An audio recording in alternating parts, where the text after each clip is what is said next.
partly due to health reasons and also due to various different logistical problems. But I keep sheep and turkeys, and I sell the turkeys at Christmas time locally. You can see there's a lot of dry stone walls on the farm.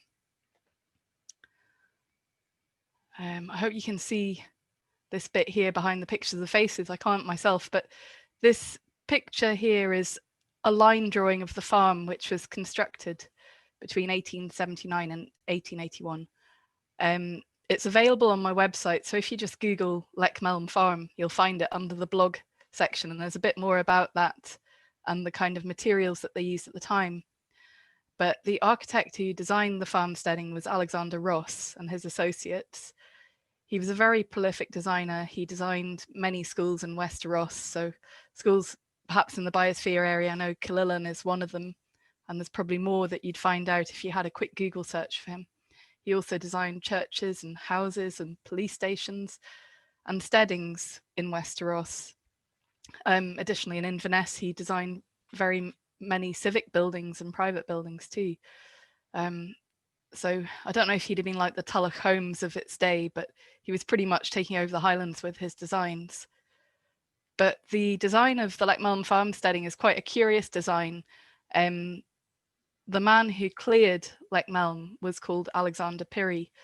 And I don't know if you saw recently, there was a repeat of a programme on BBC Scotland called The Making of Scotland's Landscape. If you haven't seen it, you can catch it on iPlayer, I think, episode 2, and they actually examine Leckmelm. And basically, Pirrie was a rich industrialist from the East. He wasn't my relation, I hasten to add. My family actually came over from Ireland, but he had a utopian view for this area of land, and part of that involved a very stringent clearance of the people, and at times actually quite vicious. You know, he put a family out in the snow and he burnt a widow's house down and various other things. So it wasn't very nice. But his vision for the architecture and the design of the farm was very sort of beyond compare. You know, he wanted to create this beautiful farmsteading. He also created Leckmelm Gardens, which you may have been to. If you haven't, it's worth a visit. He made glass houses that were modelled on the Kew Gardens glass houses. They sadly went into disrepair, I have to say, under the watch of my own family, because we were probably more focused on farming than we were gardens, but they have been restored in the 80s by a family called the Traughtons, and they're now owned by another family, and who are doing a great job of keeping those going. But the thing in common with all the buildings at Leckmelm, there's use of dress stone, 16 gauge corrugated iron, which is quite incredible. It's 130 years old, and the house I'm speaking from just now has a roof that's 130 years old and it's not leaking despite the weather today. So that's a good sign of the quality of it. And also using lime mortar. So I'm going to talk a bit more about using those kind of things in building and restoration and just trying to keep up a farm. So here you can see a picture of the farm as it is today. This was taken by my friend Stephen Gurley in Ullapool, which is great because it looks a little less depressing when you see the farm from this angle, because from a day-to-day thing, you sort of walk around and you think, oh gosh, everything's falling down and it's not easy to use and so on. But looking from here, it looks a bit better.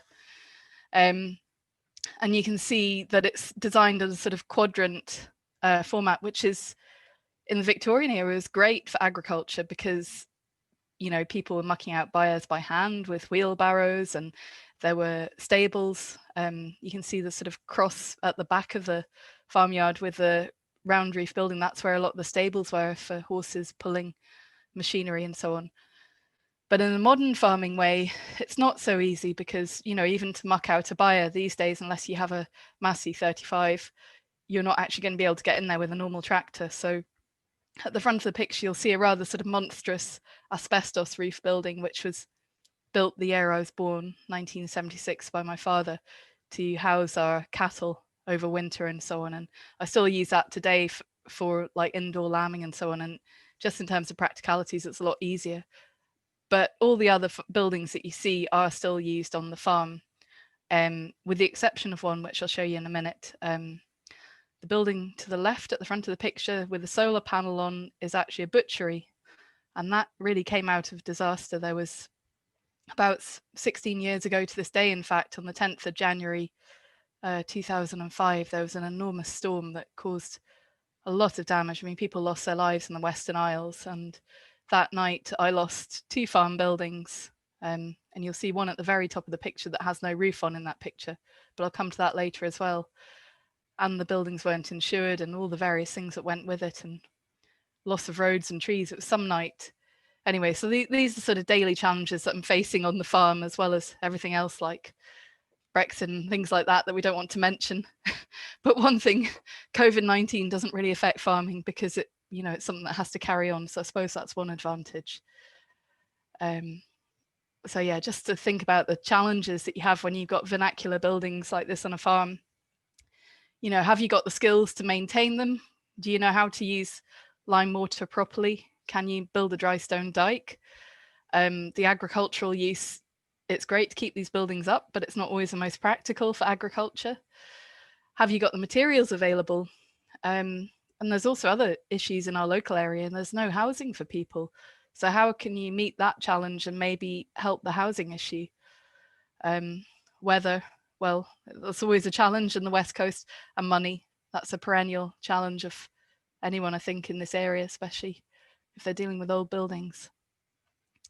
So this picture is actually from a library stock photo. I don't have what was there, but up until 1968, we actually also had a dairy herd here at the farm, as well as mixed livestock and cropping. And that dairy parlour, cattle were milked by hand. And I think then later my father got some sort of Lely parlour, I think. But at the point when they said they had to get bulk tanks, he decided to go out of dairying. But every day there would be milk taken by the school bus into Ullapool and so on.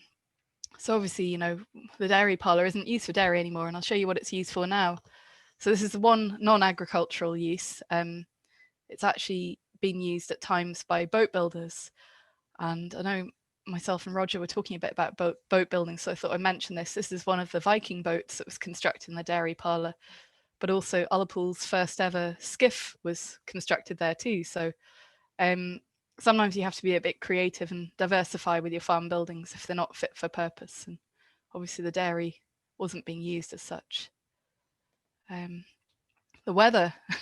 Talk about another weather incident. Believe it or not, this picture was taken on the 11th of August, 2014. And there's one very cheerful looking fireman from the Invergordon Fire Water Rescue Unit. And perhaps the less cheerful Joe, who's an oyster farmer in the yellow jacket. And that was a day that Hurricane Bertha hit our shores, and the culvert under the road at Leckmelm actually couldn't contain the water because it was so blocked, and it flooded over, and it flooded right through the farm, caused about £80,000 worth of damage, some of which was insured and some wasn't. Lost my fleeces and various other things, probably about 10 years worth of VAT returns. I didn't lose too much sleep over that, but most of my office was destroyed. But the one good thing thinking about traditional buildings was lime mortar is fantastic at drying out. And when you haven't got a damp-proof membrane and a concrete floor, you've got cobbled floors, the water just runs right through it. So that was a good advantage of the flooding, but it also caused challenges in that we lost quite a few dry stone walls. One of them was my fank, and I had a sheep sale 2 days later.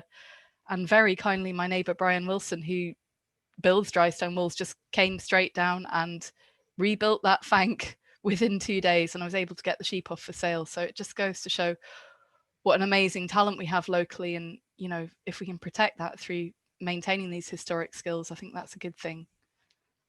So weather challenges. This is I was alluding to this earlier, the 16 years ago, the weather challenge of the 140-mile-an-hour winds that came, and that's my son Duncan, who is now 17, walking in front of what was the old sawmill. And that night, just the whole roof ripped off, and it was flying about the farmyard. And for long enough, I didn't really know what to do with it. I'd looked at various grant schemes, went to the bank. If I was just going to do it up as a buyer, well, the bank wasn't really going to be lending money on that because there's no return on that capital invested. You're not making much money off sheep or even off wood for that matter. So then I looked at going to Leader for a tourism grant to do it up for tourism, but leader at the time would only fund wooden buildings, they wouldn't fund stone buildings. So that was again another route that I didn't try. But eventually, it was just a couple of years ago, I came back with another solution. So I'm sorry I've flicked around here, but we did eventually get some funds to do it up. 50% from the Royal Bank and 50% from a Scottish Government initiative called the Rural Housing Fund. And that fund really supports rural housing projects in areas where there's a distinct housing need. So luckily, because I've got the background of being interested in research, and I guess that's, you know, where you can use your skills, I sort of researched what the housing needs were, how they could possibly be mitigated, and how that house could potentially help the local area. So came forward with a proposal on a cash flow, 25-year cash flow to the Rural Housing Fund, looking at people who have a family and who are key workers in the area, because in Ullapool, the school roll is declining. Like, I think it's going to be as much as 25% within 10 years in the high school, which is quite a concern. And also there's a distinct lack of housing for key workers. So that's what it was put forward to, and the project was completed. It was just completed actually just after the last lockdown. So again, we had a challenge, we had lockdown. It was, I think it was a week off completion, and we hadn't managed to complete. And we didn't have enough timber when we came back to the site, and because of lockdown, you know, there was nothing to be done really. But the one good thing about the farm is we've got a few Douglas fir growing about the place. And in this picture, you'll see the man in the light blue t-shirt is James Nairn, and he's got a mobile sawmill. And so I got hold of James and said, you know, we're needing some Douglas slats milled up. Is that possible within the social distancing? And it was. And on the left-hand side of the picture, you'll see my other son, my son Duncan, the one who's a toddler in the previous picture with the cap on, and another man called Duncan who works on the farm. So Duncan and Duncan felled some Douglas, hauled it down with a tractor, and we got the wood milled. So we were fortunate in that way as well. But it just goes to sort of underline the importance of having these kind of local skills or ways to utilize materials within a local area. So again, it's quite sustainable. There wasn't any sort of road haulage for that apart from the tractor down to the side. So here you can see the completed sawmill.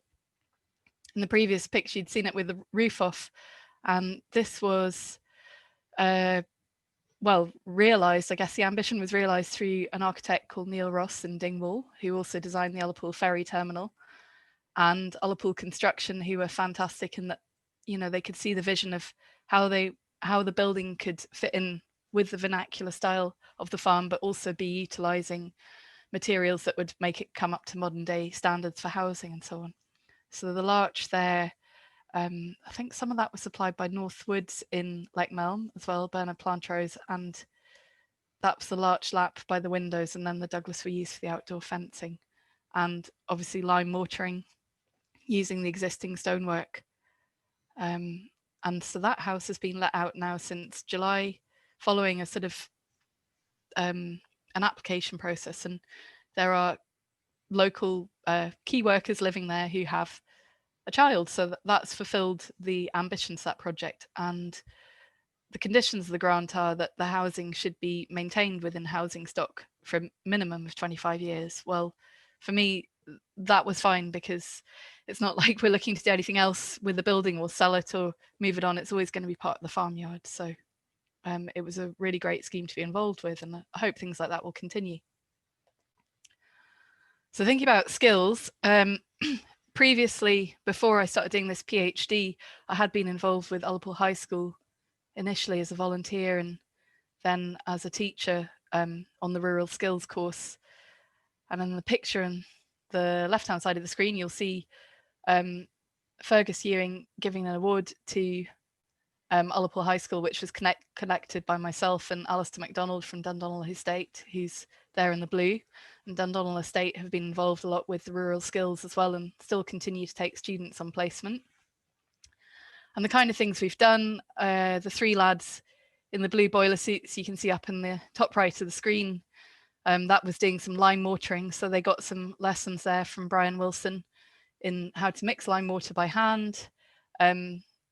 digging out the old mortar and then remortaring in stones and then allowing it to cure. And that might be a question of just leaving it to cure for a certain time, or if you've got bad weather conditions like you have today, well, you probably wouldn't be doing it in the cold, but in the warm, if you've got a lot of wet, you might have to use things like sackcloth and so on to help it cure.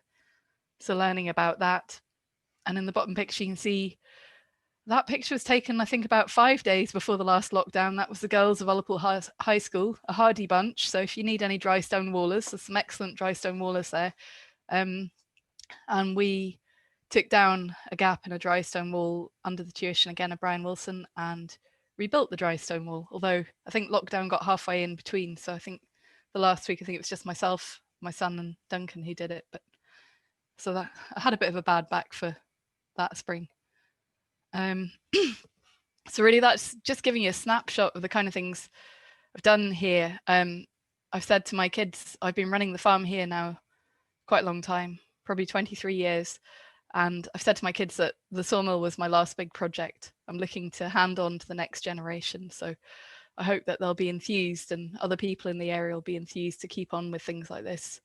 But my own personal wish list from my experience of doing things at Leckmelm is that I hope there could be like better grant schemes for the conversion of vernacular rural buildings, particularly for high quality local housing.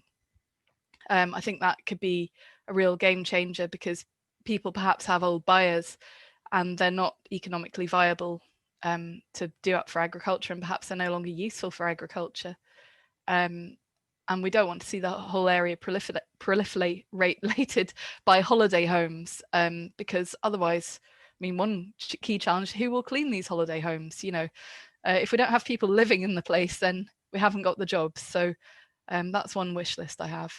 And also to give skills training to existing contractors in the use of traditional materials such as lime mortar, dressed stone and plastering. It's the easiest way is obviously to make up some standard mortar, and a lot of people don't work with lime, and it can be irritating in the fact, well, in many ways, irritating to the hands and skin, but it can also be irritating the fact that it takes a wee bit longer. You have to think more carefully about the weather. Consequently, that can make a conversion more expensive. And I think that probably grant schemes need to recognise the fact that, for myself, for that sawmill, it wasn't a listed building, and I could have just thought, just put any old roof on it, don't bother about the lime mortar, just do it as normal because that'd be cheaper. But because I had the passion for it, I didn't. But if the bank balance or if the bank loan had been a bit less, then I probably wouldn't have been overtaken by that passion, because you have to be realistic and do something that's not going to send you to the wall. Looking at agricultural grants, there used to be a scheme called the Land Managers Options Scheme, which was you could get a certain payment for the upkeep of dry stone walls. I don't think it was very much. I think it was something like 10 pence per square metre per year. But for someone like myself, that was handy. It just kind of took the pain out of the constant maintenance of the dry stone walls. You could do it, and then sometimes, if you had a big one, you could maybe pay someone a wee bit to do it rather than just doing it yourself. And then I'm interested to hear from Roger as well about the clarity about the derogation for the assessment of EPCs and SAPs in vernacular buildings, because one issue now is that I'm coming up against in the housing stock here is that for new tenancies that are granted, there has to be an EPC carried out. And I found out that all the houses here, including the one I live in myself, are either F or G, so drafty. And it's quite hard to know actually how to go about doing things like insulation when you've got a lime mortar building, and to have some kind of advice or guidance, and even for contractors to have that as well. So in summary, well, thank you for letting me speak about that. And if anyone's got any questions, I'd gladly show you around if we weren't in the COVID times. But, if you were wandering down when we're not in the COVID times, be happy to show people around.